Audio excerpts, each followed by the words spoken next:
ठीक है, थोड़ा थोड़ा आगे पीछे बलदेव सुभद्रा महारानी के पवित्र रथ यात्रा के महोत्सव के उत्सव पर हम जगन्नाथ की महिमा के बारे में कुछ सुन रहे हैं। ये सब सुलभ हो रहा है श्रील प्रभुपाद की कृपा से, नहीं तो जगन्नाथ जी श्रीधाम श्रीक्षेत्र में है कि नहीं? श्रीक्षेत्र पूरी धाम में है। इधर हम जगन्नाथ जी को रथ में आरूढ़ करके रथ को खींच रहे हैं। ये सब प्रभुपाद की कृपा है, क्योंकि प्रभुपाद ने सारा विश्व में जगन्नाथ जी को स्थापन कर दिया, कृष्ण बलराम को स्थापन कर दिया, प्रभु श्री श्री गौर नित्य को स्थापन कर दिया। तो शुद्ध साधु का यही जगत के प्रति अवदान है। भवन जैसे पतित पावन है, शुद्ध साधु भी वैसे ही है। शुद्ध साधु मतलब जो भगवान के नित्य जन है, जिनको भगवान ने इस जगत को प्रेरण किया है। इसलिए शुद्ध भक्तों को हम क्या कहते हैं? कृष्ण प्रेष्ठ। भगवान कृष्ण स्वयं उनको इस जगत पर प्रेरण किए हैं। क्यों? हम जैसे बद्ध जीवात्माओं को सही दिशा दिखाने के लिए और उद्धार करने के लिए। हालांकि हमें पता नहीं उद्धार क्या है, कैसे उद्धार होंगे, उद्धार होकर किधर जाएंगे, हमारा डेस्टिनेशन क्या है, ये हमको पता नहीं। हमको पता चलता है शास्त्रों के माध्यम से और शुद्ध साधुओं के माध्यम से। थोड़ा साइड दे दीजिए, उनको आने दीजिए। एक रास्ता देखो। बस। तो हम जगन्नाथ जी के बारे में कुछ सुन रहे थे। कल क्या सुन रहे थे? पता है किसको? याद है? कल किसके बारे में हमारा चर्चा हो रहा था? घोष यात्रा। अच्छा, घोष यात्रा का मतलब क्या है हम कल चर्चा कर रहे थे। और क्या चर्चा कर रहे थे? 3 रथों के बारे में चर्चा कर रहे थे। कौन सा रथ पर कौन आरूढ़ होते हैं, वो रथ का स्वरूप क्या है, रथ का पहिया क्या है, कितना है, हाइट कितना है, वगैरह वगैरह कुछ चर्चा कर रहे थे। तो एक चीज हमको याद होना चाहिए, हमको पता होना चाहिए। जैसे कल प्रभु जी पूछ रहे थे, आज अभी तक शायद आए नहीं, आने से उनको भी पता चल जाएगा, आप भी बता दीजिएगा। तो रथ में इतना लकड़ी यूज होता है। कल हम सुने थे कितना लकड़ी यूज होता था। हर साल इतना लकड़ी यूज होते हैं। तो ये सब लकड़ी तो रथ में यूज होते हैं। रथ यात्रा के बाद, जब बहुड़ा के बाद रथ तो बिल्कुल वहां पर खड़े होते हैं, वो रथ में यूज होने वाला लकड़ी किधर जाता है? हाँ जी, अच्छा पता है। तो सभी भक्तों को पता नहीं, लेकिन पता होना चाहिए। वो लकड़ी रथ में जो यूज होता है, वो लकड़ी किधर जाता है? क्या वो सब बिक्री हो जाता है? नहीं। तो जगन्नाथ की जो किचन है ना, जगन्नाथ की जो रसोई घर है, वहां सब यूज होते हैं, सभी लकड़ी। नहीं तो जगन्नाथ की जो महाप्रसाद बनाते हैं पंडा लोग, वो कैसे? वहां तो कोई गैस का कनेक्शन नहीं है, वहां तो कोई इलेक्ट्रिक द्वारा रंधन नहीं होता, वहां लकड़ी से ही होता है। तो वो सब यूज होते हैं।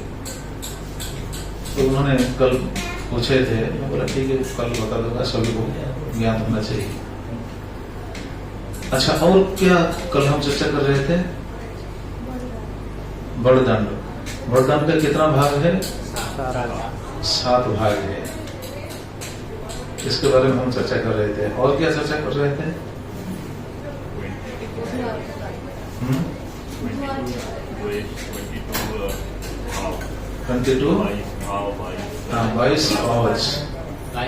22 पावच के बारे में हम चर्चा कर रहे थे। वो 22 पावच का स्वरूप क्या है?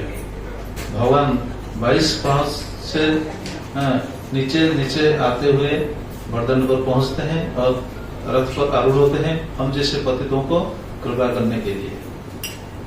तो हम अगर भगवान को प्राप्त करना हमारा इच्छा है, तो हमको भी 22 पावच अतिक्रम करते हुए जाकर भगवान का दर्शन करना है कि नहीं? तो 22 पावच के स्वरूप के बारे में हम कल चर्चा कर रहे थे। 22 का मतलब क्या है? तो ये तो हमारा चर्चा हो गया था। कम से कम हम बस ये याद कर लेंगे, 22 पाउच का मतलब है 22 तत्व, और दूसरा है 22 दोष को परित्याग करना है, 22 दोष का अगर हम परित्याग कर पाएंगे तो जगन्नाथ जी को हम प्राप्त करेंगे, मतलब भगवान को प्राप्त कर पाएंगे। और तीसरा है, भगवान को प्राप्त करने के लिए 22 साधना का सोपान का आवश्यक है। साधना का 22 सोपान। उसे सबसे पहले क्या, कौन सा सोपान था? सबसे पहले था श्रद्धा। श्रद्धा, भगवान को पाने के लिए सबसे पहले श्रद्धा होना चाहिए। जैसे आप लोग इधर आए हैं, भगवान की कथा सुनने के लिए इकट्ठे हुए हैं, रथ को खींच रहे हैं, क्यों? श्रद्धा है इसलिए ना। जो भी यहाँ आते हैं उनका श्रद्धा है। वो श्रद्धा एक्सीडेंटली भी हो सकता है। कोई दोस्त किसको बुलाकर भी इधर ला सकता है, लेकिन उनका अगर श्रद्धा नहीं है तो नहीं आएगा, है कि नहीं? आप जाकर किसी को बुलाइए, वो नहीं आएगा। अगर उनके अंदर श्रद्धा है तो आएगा, नहीं तो नहीं आएगा। तो पहला सीढ़ी है श्रद्धा। और ये श्रद्धा ज्यादा स्ट्रांग होगा कैसे? साधु संग से। इधर आकर जब भगवान की कथा सुनेंगे, जो भी सुनते हैं, भगवान की कथा सुनने के बाद हमारा क्या होता है? भगवान के प्रति लगाव थोड़ा स्ट्रांग हो जाता है, भगवान को पाने की इच्छा दृढ़ हो जाता है कि नहीं? तो भगवान के बारे में सुनने से ये जरूर होगा। इसीलिए शास्त्र में वर्णन है, जो भक्ति का 9 स्टेप है, नवधा भक्ति जिसे कहते हैं। 9 स्टेप में से सबसे पहला स्टेप क्या है? श्रवण। श्रवण, कीर्तन, विष्णु स्मरण, पाद सेवन, अर्चना, वंदन, सख्य, दस्य, आत्मनिवेदना।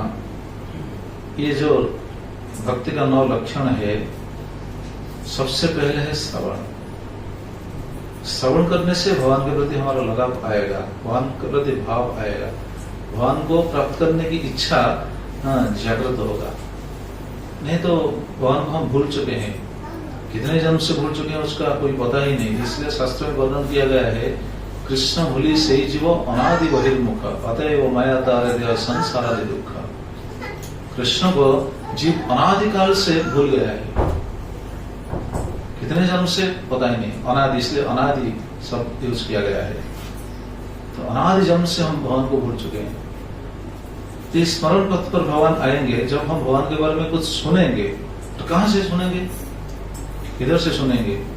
माइक से सुनेंगे या स्टेडियम में बैठकर कुछ क्रिकेट मैच के अंदर भगवान की कथा सुनेंगे? नहीं, ये सब नहीं होता, ये नहीं हो सकता। तो किधर सुनेंगे? साधु संग में। इसलिए आपको पता होगा, जब भगवान श्री राम के लीला में ऐसा दिखाई देता है, भगवान श्री राम गए थे माता सबरी को कृपा करने के लिए। सबरी के बारे में शायद सभी को पता होगा, है कि नहीं? माता सबरी को भगवान कृपा करने के लिए जब गए थे, उस दिन माता सबरी के जीवन का अंतिम दिन था। उसी दिन भगवान की सेवा में वो बिल्कुल अपने आप को न्यौछावर कर दी। हालांकि वो तो रोज सेवा कर रही थी, लेकिन उस दिन साक्षात भगवान उनके आश्रम पर आए थे ना, तो भगवान की सेवा में वो बिल्कुल तत्पर होकर भगवान की सेवा बहुत प्यार से कर रही थी।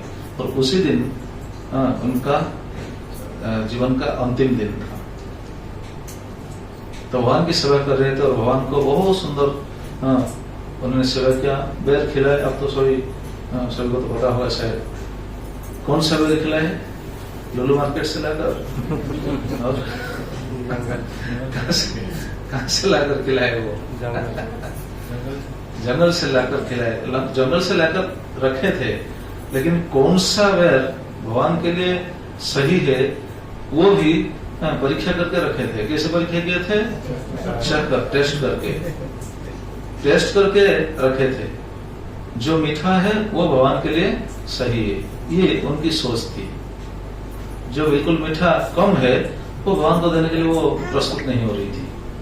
तो जो मीठा वो भगवान के लिए उन्होंने रख दिया। तो जो भी हो वो सब भगवान को खिलाए, भगवान की सेवा किए। उस समय भगवान ने उनको ये भक्ति के बारे में बताया, एक प्रवचन दिए थे। आप रामचरितमानस पढ़ेंगे तो जान जाएंगे कि भगवान ने उनको उस समय शिक्षा क्या प्रवचन दिए थे। साक्षात वर्णन कर रहे थे भक्ति के बारे में। भक्ति के जो 9 अंग है, ये 9 अंग से पहला अंग क्या है, हम अभी सुने हैं, क्या क्या श्रवण। लेकिन प्रभु श्री राम ने श्रवण से पहले भी और एक अंग बताया। नवदा भक्ति तो है, भागवतम का सिद्धांत ये तो है नवदा भक्ति, लेकिन प्रभु श्री राम ने नवदा भक्ति से पहले और एक भक्ति बताया। मतलब पहला भक्ति श्रवण तो है, लेकिन श्रवण कैसे करना है इसके बारे में प्रभु श्री राम ने बताया। इसलिए उन्होंने बताया, प्रथम भक्ति संतन कर संग, दूसरा रति मम कथा प्रसंग। देखिए, प्रथम भक्ति संतन कर संगा। पहला भक्ति क्या है, संतन कर संगा, साधु संग करना है, यह है पहला भक्ति। प्रभु श्री राम ने अपने मुख से स्वयं बताया। दूसरा मम कथा प्रसंगा, अर्थात भगवान की कथा हम सुनेंगे। कहां से सुनेंगे, प्रथम भक्ति संतन कर संगा, साधु संग से, साधु संग से भगवान की कथा सुनेंगे। सुनने से क्या होगा, भगवान के प्रति भाव दृढ़ होगा, मतलब भगवान को पाने की एक इच्छा होगी। जैसे आजकल सभी को मालूम है कि धन कमाना कितना जरूरी है कि नहीं, सभी को पता है कि नहीं, धन कमाना जरूरी है, पढ़ाई करना जरूरी है कि नहीं। क्यों क्यों जरूरी है, पढ़ाई करना क्यों जरूरी है, धन कमाना क्यों जरूरी है? क्योंकि पढ़ाई करने से क्या लाभ है सबको पता है कि नहीं। धन कमाने से क्या हो सकता है सभी को पता है, इसीलिए पढ़ाई करना, धन कमाना, ये इसके लिए सभी का क्या हो लगाव है, तो इसके बारे में पता है। तो भक्ति करना जरूरी है या नहीं, क्या पता है सबको? सभी को पता नहीं। क्यों पता नहीं? क्योंकि भक्ति के बारे में कोई सुना ही नहीं। तो जब साधु संग से हमको इसके बारे में सुनने के लिए मिलेगा, तो भगवान को पाने की इच्छा हमारा दृढ़ होगा। तो भगवान को पाना जीवन का कितना क्या कहते हैं, मुख्य अंग है। भगवान को पाना ही जीवन का सही अंग है, भगवान को पाना ही जीवन का सर्वस्व है, जीवन का सफलता है। तो इसके बारे में सभी को पता नहीं चलता, जब साधु संग करेंगे इसके बारे में पता चलेगा। तो प्रथम भक्ति संतन कर संगा।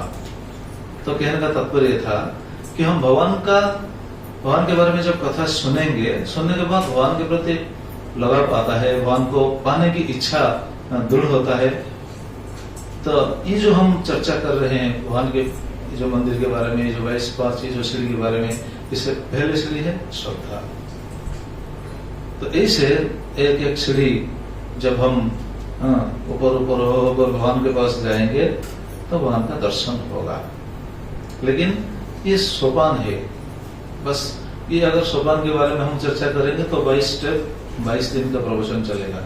लेकिन हम इसके बारे में चर्चा करने वाले भी नहीं है, क्योंकि हमारा दूसरा टॉपिक है, सुनने के लिए बहुत सारा चीज है। तो हम जब ये 22 पहुंच के ऊपर जाकर जगन्नाथ जी को दर्शन करेंगे तब सही दर्शन होगा।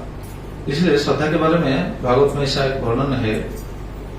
भागवत में 11 स्कंद में ऐसा वर्णन है। देखिए, बिल्कुल यही बात, भगवान की कथा सुनने से ही ये श्रद्धा दृढ़ होता है। जदृच्छामत कथा दो जात श्रद्धस्तु जह पुमान, न निर्विन्नो नातिशक्तो भक्ति योगस्य सिद्धिदा। ये भाव स्वयं नवजगत संवाद में ये बात बताया गया है, और जो भगवान भी बताते हैं उद्धव को। जदृच्छा मत कथा दो जात श्रद्धस्तु जह पुमान। मत कथा दो, मत कथा आदो, मतलब मेरे कथा, मेरे सेवा, मेरा नाम, मेरा कीर्तन, इस नवदा भक्ति के बारे में जदृच्छा जैसे भी हो, अगर किसका श्रद्धा आ जाता है तो वो तो वहां को पाने की बस सीढ़ी को चढ़ चुका है, ऐसा मानना चाहिए। ये सिद्धांत है। तो मंदिर को जाना, ये इसका मतलब क्या है? मंदिर को जाना मतलब है हम भगवान को पाने के लिए प्रयास कर रहे हैं। इधर हम आए हैं, इसका मतलब क्या है? हमारा अंदर भगवान के प्रति कुछ प्रेम है, कुछ लगाव है, ये पाने की कोशिश है। लेकिन ये दृढ़ होगा, ये क्या बोलते हैं, सही मायने से ये फलवती होगा जब हम बार बार सुनेंगे, सेवा में लगेंगे, ये धीरे धीरे ये आकर्षण ज्यादा बढ़ जाएगा। तो जो वो ये है 22 पावच का स्वरूप है, एक एक सीढ़ी, एक एक सोपान, एक एक साधन का स्वरूप है। तो 22 पास में आप जाएंगे, जब 22 पास मतलब क्या बोलते हैं, पहले जब अंदर प्रवेश करेंगे सिंहद्वार में, इसको कहते हैं गुमुट। गुमुट के अंदर पहले तो हम देखेंगे पतित पावन को, जिसके बारे में हम सुन चुके हैं। जब भीतर जाएंगे बाईं तरफ आप देखेंगे काशी विश्वनाथ का मंदिर है। कौन कौन देखे हैं हाथ उठाइए। बस 2-3 ही देखे हैं। काशी विश्वनाथ मंदिर वहां है, जब जाएंगे आप देखेंगे। तो जगन्नाथ जी तो अंदर है, काशी विश्वनाथ मंदिर के आप बेढ़ा के अंदर देखें, बहुत शिव जी के मंदिर है, बहुत सारा शिव जी है, पता है प्रभु जी, बहुत सारा शिव जी है। तो पहले काशी विश्वनाथ का दर्शन करेंगे। तो काशी विश्वनाथ वहां क्यों है, इसका कारण भी है। ऐसे किंवदंतियों से ऐसे पता चलता है, कोई कोई भक्तों के लिए काशी विश्वनाथ वहां पर विराजमान है, किस किस भक्तों को कृपा करने के लिए। जैसे 2-3 ऐसा लीला है। काशी विश्वनाथ वहां पर है। एक श्रीक्षेत्र दर्शन नामक एक ग्रंथ पुस्तक है। इस ग्रंथ में ऐसा लिखा गया है, वहां एक भक्त थे, उनका नाम था हरिहर खुंटिया। नाम याद कीजिएगा, क्या था? हरिहर खुंटिया। तो ये हरिहर खुंटिया, उनके अंदर मतलब मन में बहुत अभिलाष था, बहुत बड़ा अभिलाष था, कभी हो तो मैं काशी जाकर विश्वनाथ को दर्शन करूंगा। ये उनका अभिलाष। जैसे सभी भक्तों का कुछ न कुछ अभिलाष है, मैं तीर्थ जाऊंगा, उधर जाऊंगा, उधर जाऊंगा, ये दर्शन करूंगा, वो दर्शन करूंगा। ये जो अभिलाष है, उनके मन में ऐसा अभिलाष था कि मैं बनारस जाऊंगा, काशी विश्वनाथ को दर्शन करूंगा, ये अभिलाष था। लेकिन ये अभिलाष था, वो जा नहीं पाए। क्यों जा नहीं पाए? क्योंकि धीरे धीरे आर्थिक अवस्था आ गया और आर्थिक अभाव है। क्योंकि उस समय तो आजकल तो बहुत कम्युनिकेशन सुलभ हो गया ना। उस समय तो इतना कम्युनिकेशन अच्छा ही नहीं था। जाना हो तो पैदल जाना पड़ता था। तो आर्थिक अभाव और बौद्धिक अवस्था, इस दोनों के कारण वो जाने की समर्थ नहीं हो पाए। तो एक दिन निराश हो गए, लेकिन जाने की इच्छा थी, जा नहीं पाए। तो जरा सोचिए कितना आघात लगता होगा। तो निराश हो गए। निराश होकर वहां वो 22 पास पर बैठकर काशी विश्वनाथ को बहुत भाव से याद करने लगे, प्रेम से याद करने लगे और प्रार्थना करने लगे। बहुत क्या बोलते हैं, तीव्र भाव से विश्वनाथ को प्रार्थना करने लगे। देखिए भगवान का स्वरूप क्या है, शिव जी का स्वरूप क्या है, देवा देवियों का स्वरूप क्या है, ये सब है। जो लोग कहते हैं ना ये सब कुछ नहीं, तो बिल्कुल मूर्ख है। शास्त्र में तो उनको कहा जाता है नास्तिक, ठीक है नहीं? जिसका भगवान के प्रति बिल्कुल विश्वास ही नहीं है, वो सब नास्तिक है। तो वो बहुत प्रेम से याद कर रहे थे और प्रार्थना कर रहे थे। उसी समय काशी विश्वनाथ वहां प्रकट होकर उनको दर्शन दिए। कहा? वो 22 पास में। 22 पास देखिए, मतलब उनका भक्ति कैसा था कि शिव जी स्वयं उनको दर्शन करने के लिए उधर आ गए, उधर आकर उनको दर्शन दिए। और दर्शन देने के बाद उसी दिन से ऐसा वर्णन है, ये श्रीक्षेत्र दर्शन पुस्तक, श्रीक्षेत्र दर्शन जो ग्रंथ है, इस ग्रंथ में ये लिखा गया है। तो उसी दिन से वहां पर विश्वनाथ पूजा पा रहे हैं। किसको पता था ये? अच्छा, दूसरा स्टोरी भी है काशी विश्वनाथ का, वहां प्रकट होने का दूसरा भी एक स्टोरी है। दूसरा स्टोरी क्या है? ये भी वर्णन है। ये वर्णन कर रहे हैं पंडित सदाशिव रथ शर्मा। जो कि जगन्नाथ तत्व के गवेषक है, वो गवेषक पंडित सदाशिव रथ शर्मा, इनके मत अनुसार 1611 ख्रीष्टाब्द, समझ में आ रहा है? 1611 1611 ख्रीष्टाब्द। आज क्या है? 2026 है कि नहीं? तो 1611 के समय उन्होंने लिखे। 1611 समय ख्रीष्टाब्द में वहां काशी विश्वनाथ 22 पहस में प्रतिष्ठित होकर पूजा पा रहे उस दिन से, मतलब 1611 से, उसी दिन से पूजा पा रहे हैं। क्यों उधर प्रकट हुए ये भी बताते हैं। ये दूसरे भक्त के बारे में बताते हैं। वो भक्त का नाम है, पहले हम कौन से भक्त का नाम सुने? हरिहर खुंटिया। लेकिन वो बताते हैं दूसरे भक्त थे जिसका नाम था चक्रपाणी खुंटिया। क्या है? पता नहीं सेम फैमिली या फिर दूसरा फैमिली का। एक टाइम तो पहले जो हम सुने हैं, पहले का तो टाइम पता नहीं, लेकिन ये बता दिया कि टाइम क्या है। लेकिन पहले जो हरिहर खुंटिया के बारे में वो बताते हैं, ये लगभग 400 साल ऐसा कुछ बताते हैं। लेकिन ये बिल्कुल पॉइंट आउट करके बताते हैं 1611 ख्रीष्टाब्द। तो चक्रपाणी खुंटिया नामक एक सेवायत, उनका भी वही लीला। उनका भी काशी विश्वनाथ जाकर विश्वनाथ जी को दर्शन करने के लिए उनका भी अंदर बहुत इच्छा थी, लेकिन वो भी जा नहीं पा रहे थे। क्यों? उसके भी सेम समस्या है। क्या है? उनका भी आर्थिक समस्या है और शारीरिक अक्षमता, तो शरीर में वो सक्षम नहीं थे जाने के लिए, बाध्य आ गया था।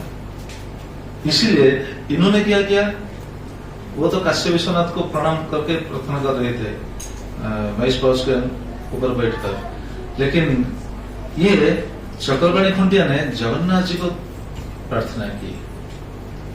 जगन्नाथ जी से प्रार्थना की काशी विश्वनाथ जी को दर्शन करने के लिए। बहुत तीव्र भाव से वो प्रार्थना करने लगे। जब प्रार्थना करने लगे उस समय जगन्नाथ जी उनको आश्वासन दिए, ठीक है आपको काशी विश्वनाथ का दर्शन होगा, इधर होगा, कहीं जाने की आवश्यकता नहीं है। तो वो ऐसे उनको आश्वासन दे दिया, आपका मनस्कामना पूर्ण होगा। जरा सोचिए, कम से कम हमको ये सोचना चाहिए कि वो भक्त कैसे थे, भगवान के साथ बातचीत कर रहे थे, भगवान उनको बता रहे थे कि ऐसा होगा ऐसा होगा। हमारे लिए ये दिन कब आएगा? ये सोचने वाली बात है कि नहीं, कि भगवान उनको बता रहे थे। तो पहले का समय ऐसा था, जैसे सभी को याद होगा जब कंस देवकी को लेकर जा रहा था, उस समय सुननेवाणी हुआ था कि नहीं? सुननेवाणी हुआ था कि नहीं? क्या हुआ था पता है सभी को? रे मूढ़ कंस, रे मूर्ख, तुम जिस बहन को, अपनी प्यारी बहन को लेकर रथ में सवार करके तुम सारथी बन के ले रहे हो, उनके अष्टम गर्भ तुम्हारा मृत्यु का कारण होगा। तो कहने का तात्पर्य ये था कि कंस भी कितना भाग्यशाली था, वो भी सुननेवाणी सुन रही थी, लेकिन उनको भी सुननेवाणी, मतलब आकाशवाणी उनको भी सुनाई दे रहा था। हम में से कोई ऐसा है? मतलब हमारा कंस जैसे योग्यता भी नहीं है है कि नहीं? हालांकि कंस जैसा बनना भी उचित नहीं है ये तो सही, लेकिन जरा सोचिए उनको आकाशवाणी भी सुनाई दे रहा था। तो ये भक्त कैसे थे? आजकल कलयुग में अगर ऐसा कोई सुनेगा जो नास्तिक है, वो तो बिल्कुल विश्वास ही नहीं करेगा। वो उल्टा क्या बोलेगा, ये सब अंधविश्वास है, ये सब कहानी है, ये सब क्या बोलते हैं इसको, ये सब क्या कपोलकल्पित कहानी, बस ऐसे ही बोलेगा। तो जो भी हो, वहां जगन्नाथ जी उनको आश्वासन दिए, बोले ठीक है तुम्हारा मनस्कामना पूर्ण होगा। और क्या हुआ देखिए, नेक्स्ट डे, उसके बाद नेक्स्ट प्रातः समय में 22 पहस पर क्या हुआ था, हमने सुना हरिहर खुंटिया के लिए भगवान शिव जी वहां प्रकट हुए थे, लेकिन ये लीला में ऐसा वर्णन करते हैं 22 पहस में एक लिंग उद्भव हो गया। जहां आज है काशी विश्वनाथ मंदिर, वहां एक लिंग प्रकट हो गया और वहां लिंग शक्ति के सहित, शक्ति के साथ लिंग प्रकट हुए थे। इसके ऊपर बिल्लो का पत्र, बेलपत्ता था, बस ये प्रकट हो गई। और उसी दिन से और क्या हुआ था, उसी रात गजपति महाराज को भी स्वप्नादेश हुआ था कि वहां शिव जी प्रकट हुए हैं, शिव जी के लिए कुछ व्यवस्था कीजिए, पूजा की व्यवस्था कीजिए। तो गजपति महाराज को पता था कि सुबह शिव जी वहां प्रकट होने मतलब हो गए हैं, जाकर वो देखे कि लिंग प्रकट हुआ था। और वो बताते हैं कौन, गवेषक पंडित सदाशिव रथ शर्मा, वो बताते हैं उस दिन से वहां काशी विश्वनाथ का पूजा शुरू हो गया। ये एक लीला है। और तीसरा भी है, काशी विश्वनाथ वहां कैसे आए, विश्वनाथ स्वयं वहां आए थे। क्यों आए थे, ये भी एक सिद्धांत है, एक लीला है। काशी विश्वनाथ स्वयं आए थे क्योंकि शिव जी कौन है, हम पहले दिन सुने थे ना, याद है किसको, शिव जी, ब्रह्मा जी, विष्णु, ये सब कौन है, हम सुने थे, सब भूल गए। ये सब भगवान का अवतार है ना, गुणावतार, हम सुने थे ना, गुणावतार। 3 गुण को अंगीकार करके भगवान ने अपने आप को ऐसे स्वरूप में प्रकट किया। तो शिव जी गुणावतार है। और देखा जाए तो शिव जी परम वैष्णव भी है, शास्त्र में ऐसा वर्णन है, श्रीमद् भागवत में ऐसा वर्णन है, वैष्णवानां यथा शंभो। जितने वैष्णव से सबसे श्रेष्ठ अग्रण्य वैष्णव कौन है, शिव जी। तो शिव जी वैष्णव है, इसलिए भगवान के प्रति उनका लगाव स्वाभाविक है। तो भगवान को दर्शन करने के लिए एक बार वो आए थे शिव जी। तो कैसे आए थे, ये सोचने वाली बात है। शिव जी जब आए थे जगन्नाथ जी को दर्शन करने के लिए, उनके मन में ये विचार था, अच्छा भगवान का यहाँ एक धाम हो गया ना, ये तो जगन्नाथ धाम क्या है, मुक्ति धाम है, यहाँ मुक्ति धाम हो गया, मुक्ति धाम तो मेरा धाम है। शिव जी का धाम कौन सा धाम है, काशी विश्वनाथ। काशी है मुक्ति धाम, ये सही है। काशी में जो आदमी शरीर छोड़ता है उनका मुक्ति सुनिश्चित है। तो काशी है मुक्ति धाम। शिव जी ये सोच रहे थे, अरे मुक्ति धाम तो काशी है, मेरा धाम में जो शरीर त्याग करेगा उसका कल्याण होगा, वो तो मुक्त हो जाएगा। लेकिन यहाँ एक धाम हो गया है, भगवान ये धाम यहाँ प्रकट कर दिए हैं कलयुग में। तो ये सोचकर जा रहे थे, ये पाउच को अतिक्रम करते हुए जा रहे थे। लेकिन बस 4 या 5 पाउच क्रॉस करने के बाद वो बिल्कुल आगे नहीं बढ़ पाए। मतलब उनका क्या बोलते हैं, पैर बिल्कुल जाम हो गया, वो आगे नहीं जा पाए। सोच में पड़ गए, अरे ये क्या हो गया। शिव जी ने, क्योंकि उनके मन में ऐसा विचार आ गया ना।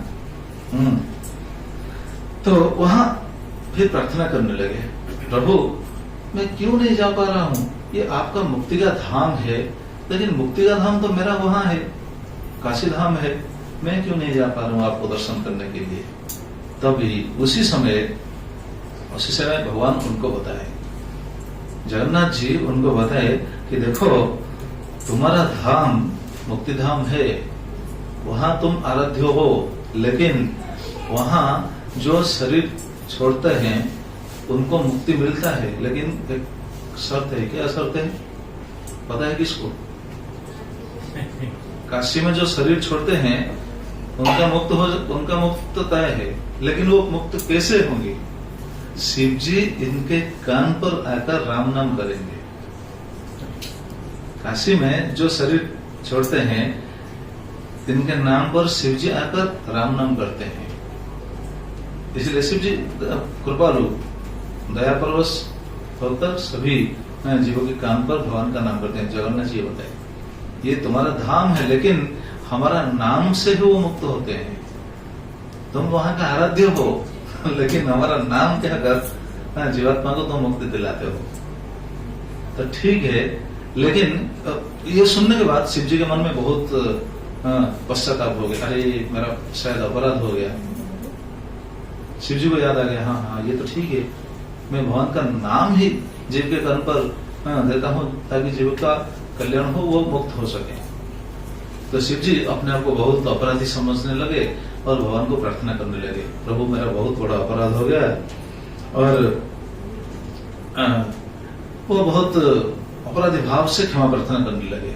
उस समय जगन्नाथ जी उनको बताए, नहीं आपका कोई अपराध नहीं है, क्योंकि ये भगवान की इच्छा है ना, ये जगन्नाथ जी की इच्छा है। जगन्नाथ जी उनको बताए जे आपका कोई अपराध नहीं है, ये मेरा इच्छा है। क्यों? क्योंकि मेरा इच्छा ये है आप इधर रहें। तो जो भी दर्शनार्थी आएंगे, जो भी भक्त आएंगे, आपको दर्शन किए बिना अगर मेरे पास आ जाएंगे उनको फल नहीं मिलेगा, इसलिए पहले आपको दर्शन करेंगे। इसलिए आज भी ऐसा देखा जाता है, जो भी जाते हैं पहले शिव जी को प्रणाम करते हैं। शिव जी तो परम वैष्णव है ना, शिव जी को पहले प्रणाम करके ही जाते हैं सभी लोग। तो जो भी आप भी शायद जाते होंगे वैसे ही शिव जी को दर्शन करते हुए, काशी विश्वनाथ को प्रणाम करते हुए जाते होंगे। लेकिन वो मंदिर बहुत छोटा सा है, 22 कोस के, 22 कोस जो अंदर जाएंगे लेफ्ट साइड छोटा सा मंदिर है। तो मंदिर का स्वरूप क्या है, कितना ऊंचा है, वो सामने जो वृषभ है वो कितना, ये सबके बारे में लिखा है। लेकिन ये हमारा चर्चा का विषय नहीं, बस ये लीला के बारे में हमको पता होना चाहिए, इसलिए हमने ये बताया। तो काशी विश्वनाथ वहां है। तो देखिए 22 कोस पर क्या क्या है, काशी विश्वनाथ है। और उसी समय यमराज आ गए। यमराज भी सोचने लगे, अरे ये कैसा भगवान का विचित्र लीला है। भगवान की लीला तो भगवान को ही पता है, भगवान को ही मालूम है। फिर भी यमराज सोचने लगे, अगर ये मुक्ति धाम है तो जो भी जीव आएगा वो दर्शन करने के बाद वो तो मुक्त हो जाएगा, है कि नहीं? ये भी सही है। जगन्नाथ जी को दर्शन जो करते हैं वो मुक्त हो जाते हैं, मतलब उनका पाप सब नष्ट हो जाता है, ये भी सही है। तो यमराज सोचने लगे, अरे अगर सभी लोग ऐसे मुक्त हो जाएंगे तो भागवतम में क्या वर्णन है? भागवतम में यमराज अपने दूतों को भेजे हैं।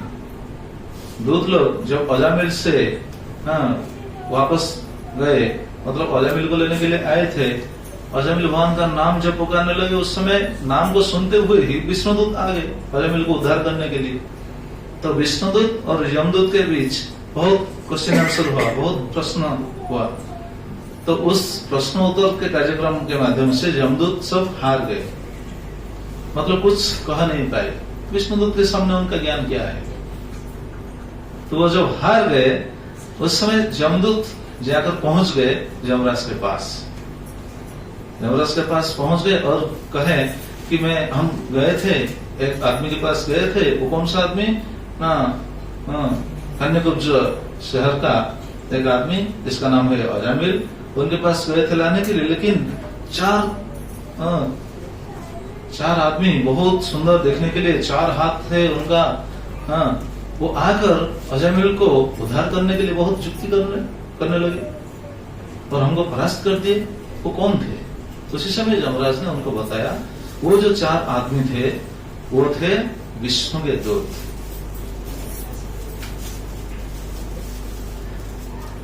तो ये विष्णु के दूत थे। तो जो भी भक्त भगवान का नाम पुकारता है उनके पास जो जाते हैं उनको वो रक्षा करते हैं। रक्षन्ति तद्भक्त मत परेभ्यो, इस श्लोक के भागवत में ऐसा वर्णन है। भूतानि विष्णु सुरपूजितानि दुर्दर्श लिंगानि महाभूतानि। ये विष्णु के दूत है, उनको देखना इतना आसान नहीं है, लेकिन तुम्हारा भाग्य, बहुत सौभाग्य है, उनका दर्शन तुमको मिला। तो उसी समय यमदूत बोले, ठीक है, अगर ये विष्णु के दूत है तो एक पापी के लिए क्यों इतना क्वेश्चन किए हैं, हमको परास्त कर दिए हैं। तभी यमराज बताए नहीं वो पापी नहीं था, वो भगवान का नाम लिया था। तो जो भगवान के नाम लेते हैं उनका सभी पाप दूर हो जाता है। इसलिए वो बताए एक नाम अगर कोई लेता है तो उनका कितना पाप दूर होता है पता है? सुने हैं हम, पिछले बार सुने थे। अगर भगवान का एक नाम कोई लेता है तो उनका कितना पाप नष्ट हो जाता है? 22। अच्छा 22 पाप के बारे में हम सुन रहे थे इसलिए याद हो गया। 22 पाप नहीं। प्रभु जी हम सुने कि एक भगवान के नाम लेने से हम जितना पाप नहीं कर सकते हैं उतना पाप मर सकते हैं। हाँ सही, सही। इसलिए भागवतों में ऐसा वर्णन है, अयं हि कृत निर्वेशो जन्म कोटि अहंसमपि जद व्याजहार विवशो नाम शस्त्यनं हरे। विष्णु लोग ऐसे बताते हैं, मतलब विष्णुदूत ऐसे बताते हैं, अयं ही अजमिल को उंगली दिखाकर ऐसे बताते हैं, अयं ही ये निश्चित रूप से प्रायश्चित कर लिया है। अयं ही कृत निर्वेशो कितने पापों का प्रायश्चित कर दिया? जन्म कोटि अहंसम अभी, कोटि जन्म का पाप का उनका प्रायश्चित हो गया। हम पाप करेंगे एक जन्म में करेंगे, कितना करेंगे वो तो पता नहीं, जो भी हो, लेकिन कोटि जन्म का पाप, करोड़ों जन्मों का पाप का प्रायश्चित हो गया। जन्म कोटि अहंसम अभी जब व्याजहार विवशो नाम शस्त्यनं हरे। जब ये भगवान का नाम लिया जिस समय, उस समय उनका पाप, सभी पापों का प्रायश्चित हो गया। तो कहने का तात्पर्य यह था, उसी समय यमदूत बोले ठीक है तो हम हमारा ड्यूटी अब नहीं करेंगे। क्यों नहीं करेंगे? उन्होंने बताया नहीं हम हमारा ड्यूटी अब नहीं करेंगे, आप आपका ये क्या बोलते हैं रस्सी, ये जो फांस, ये चाबुक, ये सब रखो, हम रिजाइन देते हैं। तो यमराज बोले क्यों रिजाइन देते हो? नहीं नहीं रुको रुको। तो उन्होंने बोला हम जिधर जाएंगे अगर वो नाम पुकार देगा तो वो तो 4 आ जाएंगे, फिर हमको ऐसे तो वहां से निकाल देंगे, तो हम ये नौकरी नहीं करेंगे। उसी समय यमराज ने बताया नहीं नहीं नहीं तुम जाओ ड्यूटी करो। कहने का तात्पर्य क्या था, इसके साथ संबंध है। यमराज ने ठीक है थोड़ा आगे आगे आ जाइए, ऐसा ही होता है जहां पर कथा होता है। उन्होंने यमराज से बताया कि हम ये नौकरी नहीं करेंगे, तो यमराज ने बताया नहीं नहीं नहीं तुम जाओ अपना ड्यूटी करो। तो किधर जाएंगे? जिधर भी जाते हैं लोग तो नाम करते हैं, तो बोले नहीं नहीं नहीं वैसे बहुत सारे लोग हैं जो नाम नहीं करते हैं, इनके पास जाओ। उन्होंने 4 लोगों का एड्रेस दिया था, ये 4 लोगों के पास जाओ। कौन कौन 4 लोग? यमराज बताते हैं, जिह्वान भक्ति भगवत गुण नाम धेयम चेतश्च न स्मरति तच्चरणारविंदम कृष्णाय ननवति यत्शिरये कदापि तानानय धम्म शतकृत विष्णुकृत्यान्। ये 4 लोगों के पास जाओ, जाकर उनको खींच करके लाओ ये नरक में। पहला कौन है? जिह्वा नवक्ति भगवत गुण नाम धेयम। जो आदमी जिह्वा प्राप्त करते हुए भी भगवान का नाम नहीं ले रहा है, इनको लेकर आओ, जाओ। ऐसे बहुत लोग तुमको मिल जाएंगे। यमराज अपने दूत को ऐसा समझाकर भेजा, बहुत लोग मिलेंगे जिनका जीवा है लेकिन भगवान का नाम नहीं ले रहे हैं, उनको लेकर आओ। ये है फर्स्ट कैटेगरी। सेकंड कैटेगरी कौन है? चेतश्च न स्मरति तत्चरणारविंदम। जो चित्त में भगवान के चरणारविंद को स्मरण नहीं करते हैं, इसलिए भगवान के चरणारविंद को स्मरण करना चाहिए। हम जब प्रणाम करते हैं ना, ठाकुर जी को प्रणाम करते हैं, प्रणाम करते समय भगवान के चरण कमल को स्मरण करना चाहिए। मन में भगवान का चरण कमल स्मरण करना चाहिए। मतलब जरा सोचिए, हम भगवान के चरण कमल को स्मरण कर रहे हैं या नहीं, ये यमराज के दूतों को पता है, यमदूत को पता है। नहीं तो यमराज कैसे पता है कि जो स्मरण नहीं करता है उनको लेकर आओ। मतलब जो स्मरण करता है या नहीं करता है उनको पता है, दूतों को पता है। यह है सेकंड कैटेगरी। थर्ड कैटेगरी कौन है? कृष्णायनो नमति जत शिरोय कदापि, जो भगवान को एक बार भी प्रणाम नहीं करता है, उनको लेकर आओ। तो सभी लोग प्रणाम करते हैं? हाँ, प्रणाम नहीं करते हैं। बहुत लोग प्रणाम नहीं करते हैं। क्यों? क्योंकि प्रणाम करना जरूरी या नहीं ये पता नहीं। और देखिए, इससे बहुत लोग बिल्कुल माइनस हो जाएंगे, ठीक है नहीं? प्रणाम करना चाहिए इसके बारे में तो पता नहीं। अच्छा, प्रणाम करना चाहिए इसके बारे में थोड़ा पता है, किसको पता है, लेकिन प्रणाम कैसा करना चाहिए इसके बारे में पता नहीं। ऐसे प्रणाम कर देते हैं, कोई भी ऐसे प्रणाम करता है कि नहीं? ये तो प्रणाम का विधि नहीं है।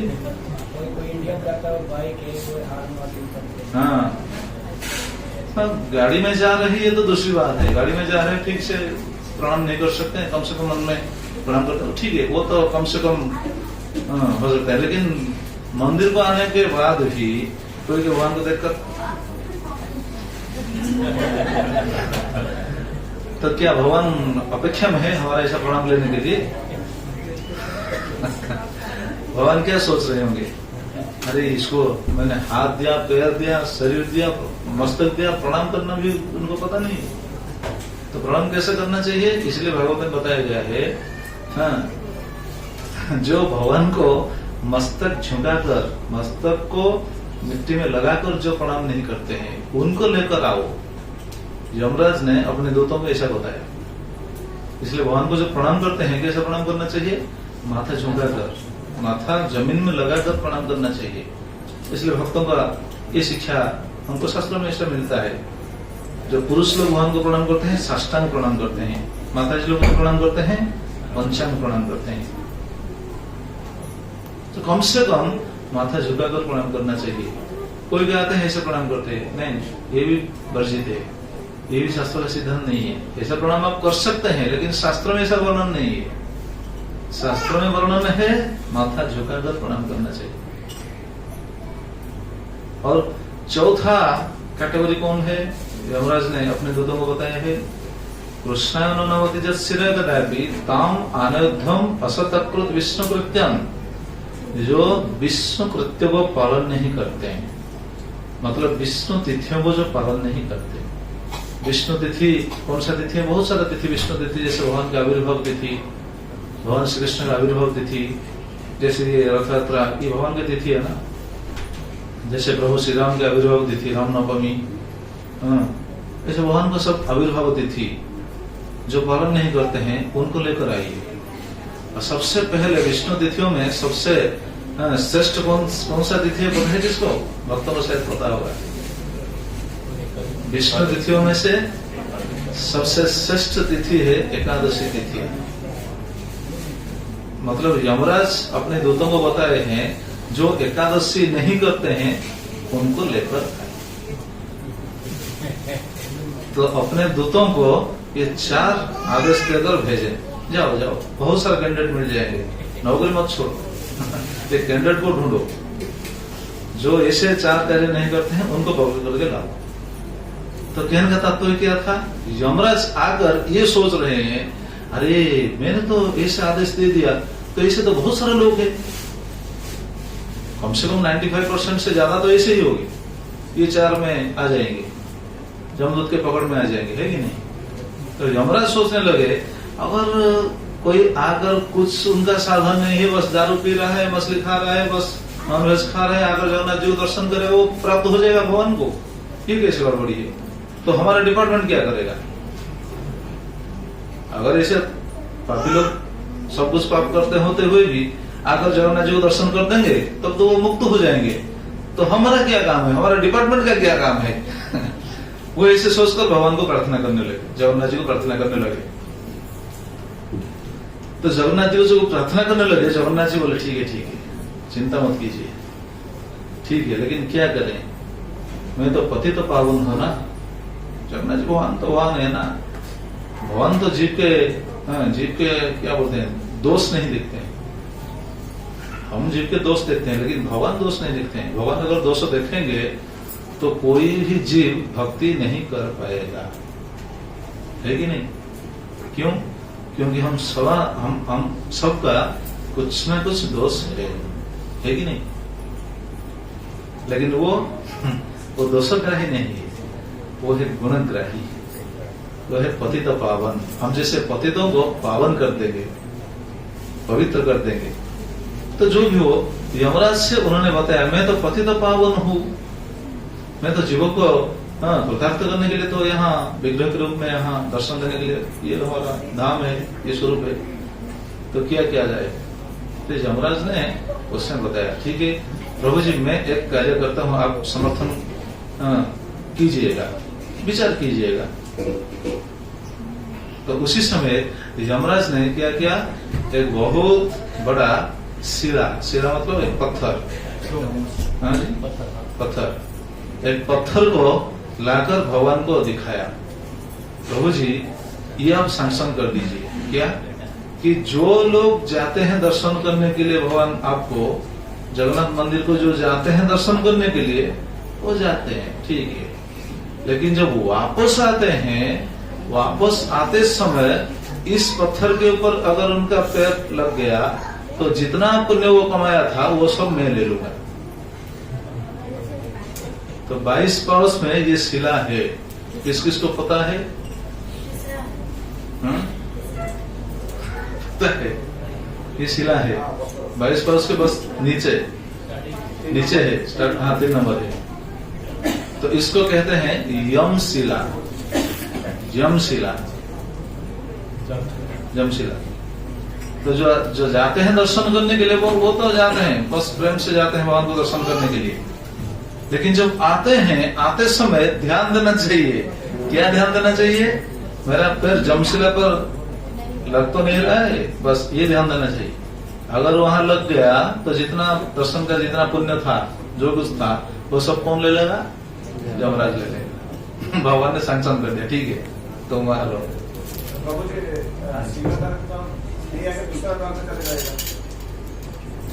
सभी लोग कम से कम सिंह पर ही जाते हैं, वैसे ही जाते हैं।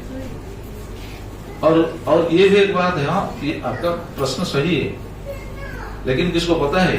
आपको पता हो गया इसलिए आप सोचेंगे कि वो उधर चले जाएंगे, तो उनको नहीं मिलेगा, कोई बात नहीं। लेकिन जो भी आता है, देखिए जो भी आते हैं दर्शन करने के बाद क्या करते हैं? दर्शन करने के बाद वो घूमते घामते दर्शन करेंगे, दर्शन करने के बाद आकर पहुंचेंगे कहाँ पर? आनंद बाजार में, है कि नहीं? आनंद बाजार मालूम है ना इसके बारे में? आनंद बाजार पर पहुंचेंगे, वहां पर पहुंचने के बाद क्या करेंगे? प्रसाद लेंगे, प्रसाद लेने के बाद किधर आएंगे? वो 22 पड़ोस पर आएंगे। क्यों? आकर वहां थोड़ा बैठेंगे है कि नहीं? प्रभु जी, किशोर प्रभु, है कि नहीं? वहां थोड़ा बैठेंगे, बैठने के बाद थोड़ी दूसरी द्वार पर जाएंगे निकलने के लिए, वहां ही तो निकलेंगे ना, है कि नहीं प्रभु जी? हाँ, कम से कम मैक्सिमम 90% से ज्यादा लोग उधर से ही निकलेंगे। हाँ, प्रसाद लेकर वहां थोड़ा बैठेंगे। वो क्यों बैठते हैं? इसका कारण भी है। क्यों बैठते हैं? वहां बैठना क्या जरूरी है क्या? इसके कारण भी है। समय तो हो गया है, ये हम कल सुनेंगे। हाँ, और है कितना समय सुनेंगे? आप क्या बोल? मेरा कुछ नहीं पूछ रहे हैं।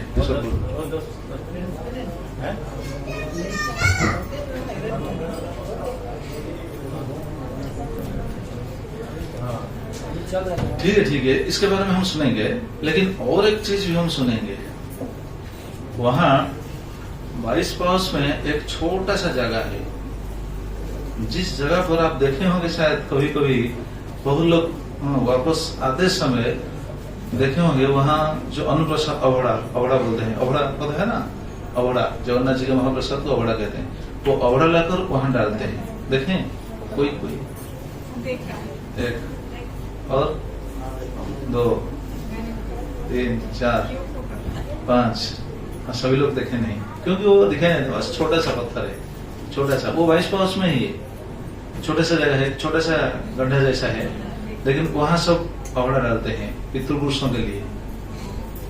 जैसे 22 पड़ोस में देखिए जो श्राद्ध वगैरह होता है पितृपुरुषों के लिए, वहां होता है। तो जो भी हो, एक लीला सुनिए, एक लीला सुनने के बाद हम कथा को विराम देंगे। एक भक्त आए थे, काशी के भक्त नहीं, वो बस साधु है, दूसरे संप्रदाय का साधु है। दादाजी सुनिए, बहुत बहुत अच्छा लीला है। तो वो आए थे, जगन्नाथ जी को दर्शन करने के लिए गए। दर्शन करने के बाद जाकर पहुंचे आनंद बाजार में। जब आनंद बाजार में वो पहुंचने के बाद देखे सभी लोग प्रेम से औड़ा प्रसाद को पा रहे हैं, लेकिन वहां एक विचित्र कार्य हो रहा है। आज भी ऐसा वहां प्रथा है। प्रथा क्या, ऐसा भगवान का ये तो धाम है, वहां कोई झूठा ये सब नहीं है, कुछ भी झूठा नहीं है। मतलब एक आदमी जिस क्या बोलते हैं, माटी पात्र मटकी का जो भग्नांश, उसको क्या बोलेगी हिंदी में, क्या बोलेगी, क्या बोलेंगे? मिट्टी का हांडी तो है फूल, वो टूटने के बाद टुकड़ा बोलते हैं, टुकड़ा बोलते हैं, ठीक है। वो मिट्टी का टुकड़ा जो है, वहां पर अगर कोई प्रसाद ले लिया, वो छोड़ दिया, फिर दूसरे आदमी वहां पर खाते हैं। बस वहां कोई झूठा वगैरह कुछ नहीं है, सभी भक्त मिलजुल कर खा सकते हैं। और किस धाम में नहीं, बस जगन्नाथ धाम में है। ये जगन्नाथ धाम की महिमा है। तो वो जो साधु गए थे, काशी का साधु, वो जाकर देखे, बोले अरे ये क्या हो रहा है, ये इसका झूठा खा रहा है, ये उनका झूठा खा रहा है, वो उनका झूठा खा रहा है, ये क्या आपस में झूठा ही खा रहे हैं, ये क्या है? नहीं मैं नहीं खाऊंगा। उनके मन में विकार आ गया, मैं नहीं खाऊंगा। ऐसा सोचते हुए वो चले गए, प्रसाद नहीं पाए, प्रसाद न पाकर वो चले गए। जाकर बाजार से कुछ फल वगैरह कुछ खाकर वो चले गए।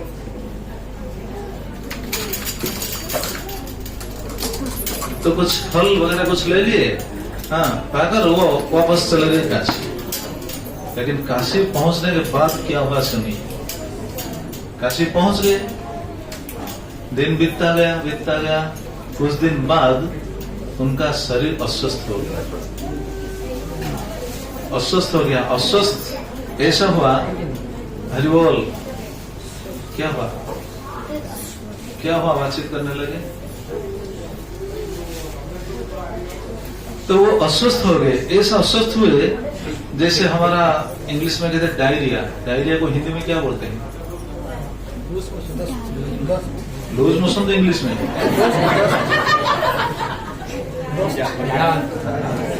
ठीक है, आप समझ में आ रहा है ना, लूज मोशन, डायरिया, जो झाड़ाबंदी उड़िया।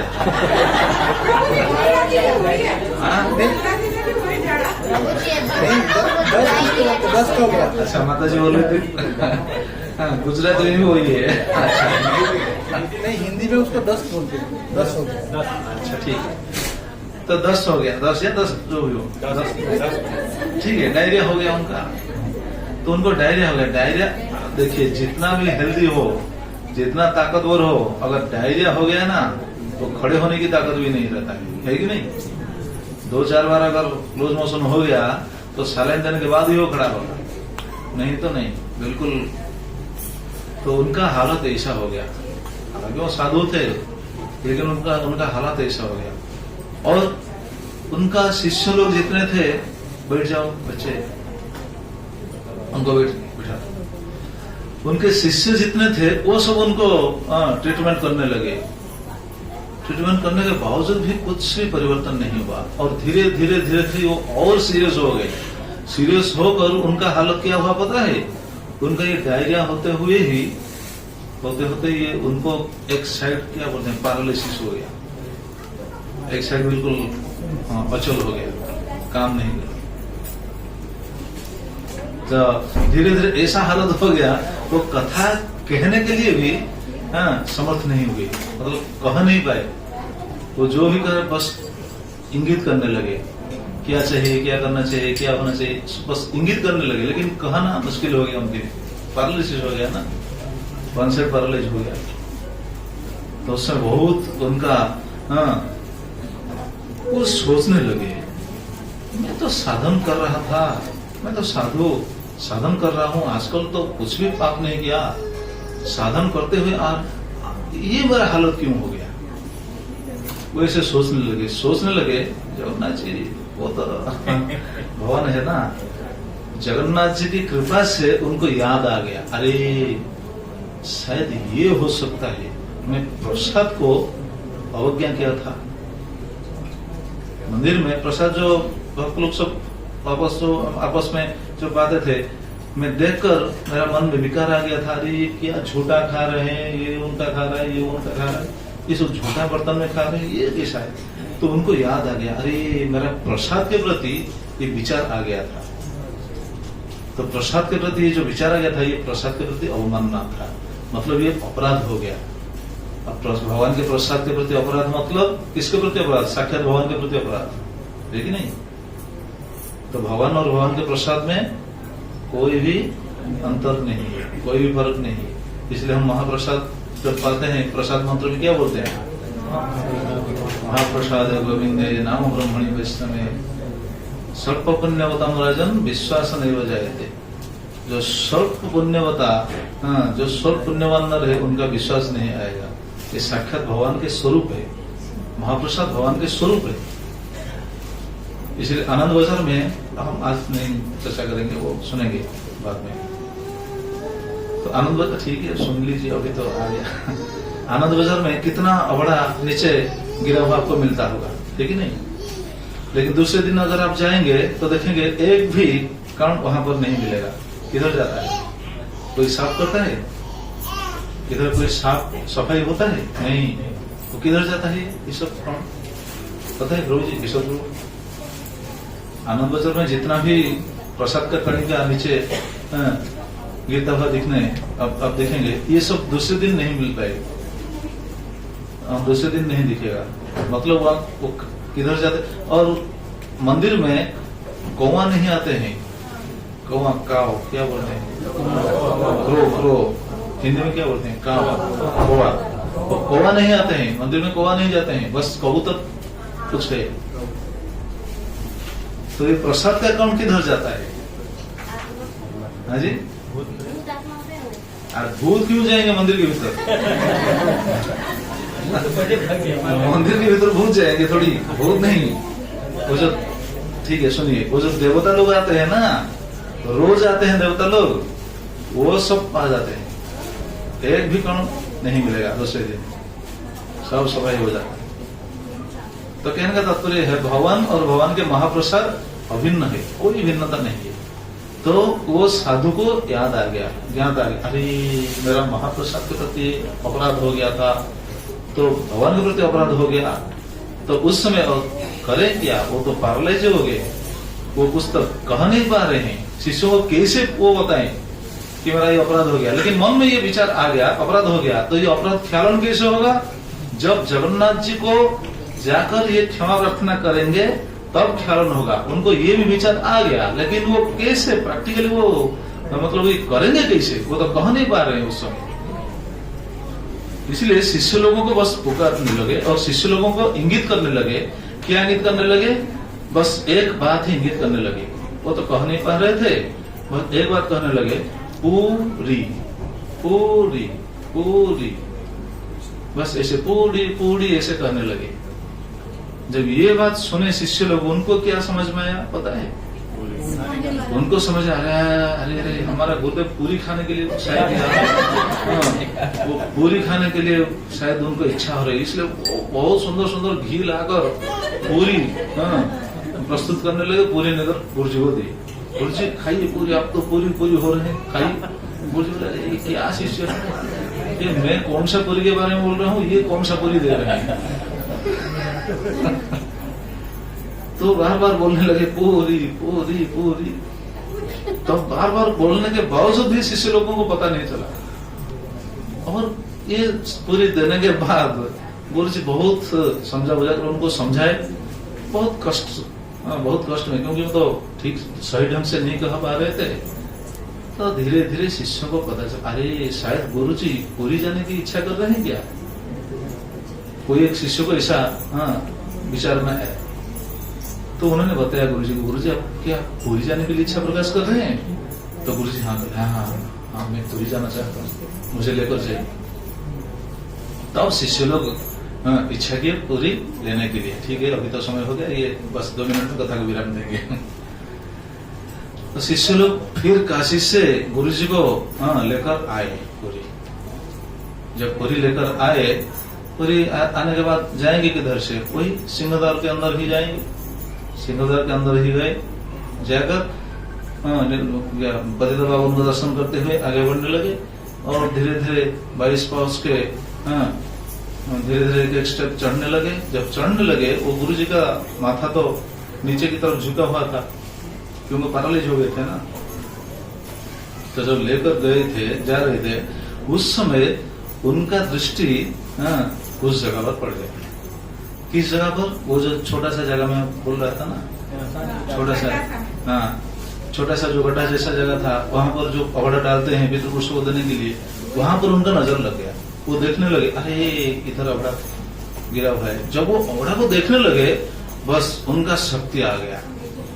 इतना शक्ति मतलब क्या है? वो अपनी शिष्यों के पकड़ में से थे, लेकिन पकड़ से छूटकर इतना बलपूर्वक फोर्सिफुली वो जाकर गिरकर वहां जाकर माथा लगाकर, अपना मुंह लगाकर, अबड़ा को मुंह में लगाकर क्रंदन करने लगे, रोने लगे। जगन्नाथ जी के पास वो रोने लगे, वो प्रसाद को मुंह में लेकर रोने लगे, भगवान को क्षमा प्रार्थना करने लगे। बस क्षमा प्रार्थना करने लगे बहुत जोर से रोने लगे और रोने लगे। और जगन्नाथ जी तो कृपामय है ना, वो तो पतित पावन है।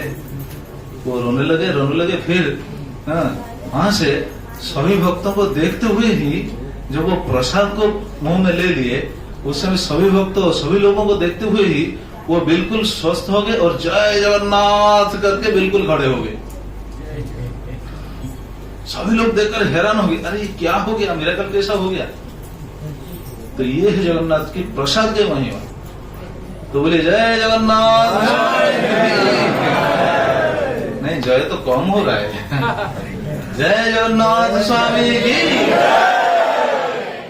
जगन्नाथ महाप्रसाद की। तो ऐसे वो उनका विश्वास आ गया, अरे मैं इस प्रसाद को झूठा कह रहा था, ये झूठे करके खा रहे थे। तो उनको ज्ञात हो गया, अरे मेरा बहुत बड़ा अपराध हो गया था। तो वहां एक जो छोटा सा गड्ढा है, 22 पाउस में एक गड्ढा है, वहां पर अवड़ा डालते हैं वो पितृपुरुषों को देने के लिए। लेकिन ये साधु का ऐसे लीला है। तो कहने का तात्पर्य है, महाप्रसाद का महिमा भी 22 पाउस पर है। तो ठीक है, और जो भी है हम कल सुनेंगे। तो हो गया।